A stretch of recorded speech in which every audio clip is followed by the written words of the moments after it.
Bonjour à vous. Oui, vivre à deux est vraiment une superbe aventure de vie humaine. Ce n'est pas la seule aventure, mais vraiment décider ensemble de construire un bonheur à deux fait partie des chemins les plus beaux de la vie et des expériences uniques qu'il faut avoir vécues au moins une fois dans sa vie. C'est vrai, l'amour nous poussera toujours à progresser, à traverser nos peurs, à revoir toutes nos interprétations, à apprendre à communiquer, à apprendre à mieux nous connaître nous-mêmes, souvent à développer l'estime de nous et la confiance en nous, à rejeter, je dirais, les scores du passé, les idées fausses, les croyances limitantes, à décider de changer nos idées.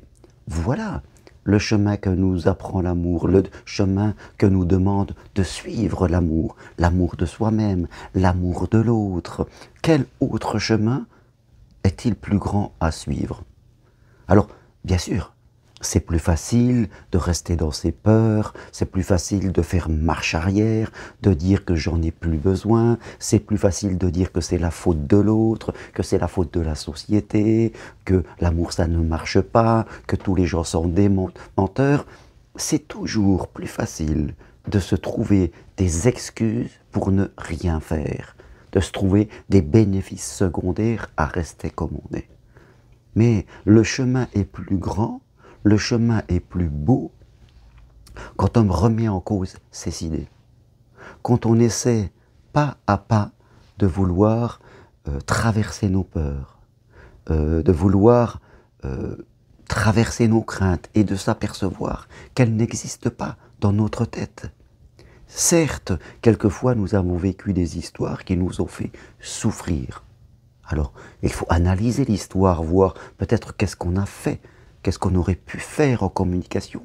Et puis, toute histoire d'amour peut s'arrêter, c'est vrai, mais l'histoire d'amour, l'amour n'est pas une prison.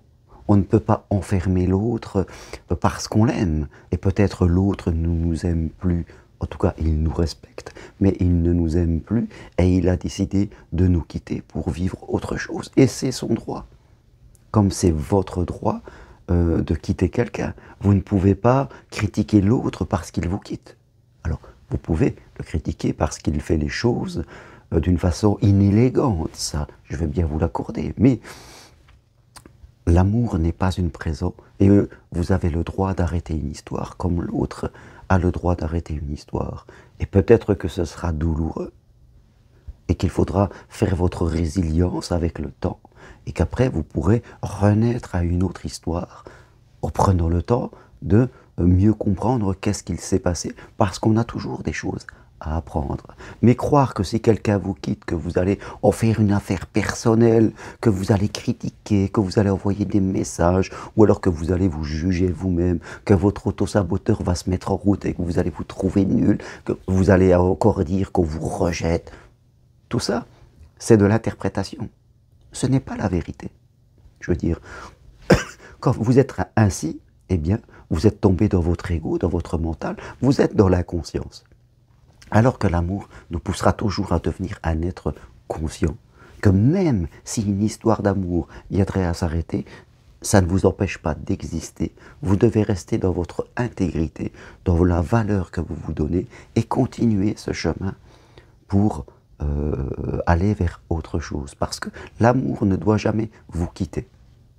Et même si une histoire s'arrête, l'amour que vous pouvez avoir pour vous et pour les autres doit continuer à perdurer. C'est le chemin à suivre. Peut-être que vous n'y êtes pas actuellement parce que l'estime de vous et la confiance en vous sont trop bas. Et vous voyez que vos pensées sont plutôt des pensées négatives contre vous et contre les autres. Mais ces pensées que vous avez à un moment ne sont pas vous, dans votre identité. Une pensée a quelque chose de mécanique, elle se répète. Donc vous ne devez pas vous identifier à ces pensées. Et si vous avez cette force de ne pas vous identifier à ces pensées négatives et de progresser sur vous, sur votre capacité à enregistrer de nouvelles pensées, eh bien vous verrez que vous allez en être récompensé à un moment ou à un autre. Parce que ce que l'on pense crée notre réalité émotionnelle. Et notre réalité émotionnelle crée notre réalité réelle dans la vie. C'est important. Bouddha le disait en son temps, Jésus l'a dit en son temps aussi. Voilà. Nous devons travailler continuellement sur nos pensées pour penser juste, pour penser l'amour, pour penser la vie à deux. En tout cas, ne pas rejeter, même si on a l'intention de vivre seul, ce qui est le choix aussi de chacun, on ne vit pas seul parce qu'on a peur de l'amour. On vit seul parce qu'on n'a pas envie de vivre à deux. Mais on ne vit pas seul en disant que ça ne marche pas, que c'est la faute des autres, que je ne reste seul parce que j'ai peur.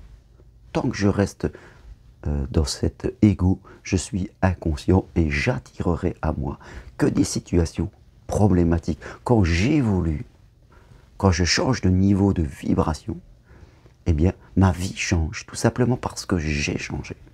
Voilà. Aujourd'hui, vivre à deux est une magnifique histoire. Construire un bonheur à deux, vous n'êtes pas obligé de le faire. Mais si vous décidez de ne pas le vivre, ce n'est pas parce que vous ne croyez pas en cela. Et ce n'est pas parce que vous en avez peur, ce n'est pas la bonne manière de penser, ce n'est pas le bon chemin. Et si vous sentez que vous avez cette pensée actuellement, vous avez des peurs, vous avez des pensées négatives, n'en faites pas la vérité et décidez de progresser et de changer ses pensées. C'est cela, être spirituel. Voilà ce que je voulais partager avec vous aujourd'hui. Et si vous voulez aller plus loin, vous voulez prendre une consultation avec moi, c'est possible à distance de chez vous, ou suivre ma formation de psychopraticien en développement personnel et spirituel, et je me ferai un plaisir de vous accompagner. Toutes les infos sur mon site germainrocari.com. Merci à vous, à bientôt, au revoir.